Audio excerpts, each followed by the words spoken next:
ഇന്നത്തെ തിരുവചനം മാർക്കോസ് 14-ാം അധ്യായം. കർത്താവ് പറയുന്നു, യൂദാസ് ഒറ്റിക്കൊടുക്കുന്നു.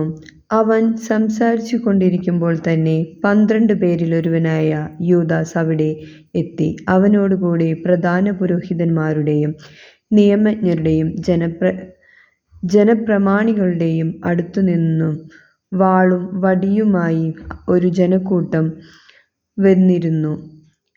ഒറ്റുകാരൻ അവർക്ക് ഒരടയാളം നൽകിയിരുന്നു. ഞാൻ ആരെ ചുംബിക്കുന്നുവോ അവൻ തന്നെ. അവനെ പിടിച്ച് സുരക്ഷിതമായി കൊണ്ടുപോയിക്കൊള്ളുക. അവൻ യേശുവിനെ സമീപിച്ച് ഗുരു എന്ന് വിളിച്ചുകൊണ്ട് അവനെ ഗാഢമായി ചുംബിച്ചു. അപ്പോൾ അവർ അവനെ പിടിച്ചു ബന്ധിച്ചു. സമീപത്തു നിന്നിരുന്ന ഒരുവൻ വാളൂരി പ്രധാന പുരോഹിതന്റെ സേവകനെ വെട്ടി അവന്റെ ചെവി ഛേദിച്ചു കളഞ്ഞു. യേശു അവരോട് പറഞ്ഞു, കവർച്ചക്കാരനെതിരെ എന്നതുപോലെ വാളും വടിയുമായി എന്നെ ബന്ധിക്കാൻ നിങ്ങൾ വന്നിരിക്കുന്നുവോ? ഞാൻ ദിവസവും ദേവാലയത്തിൽ പഠിപ്പിച്ചുകൊണ്ട് നിങ്ങളോടുകൂടെ ഉണ്ടായിരുന്നു.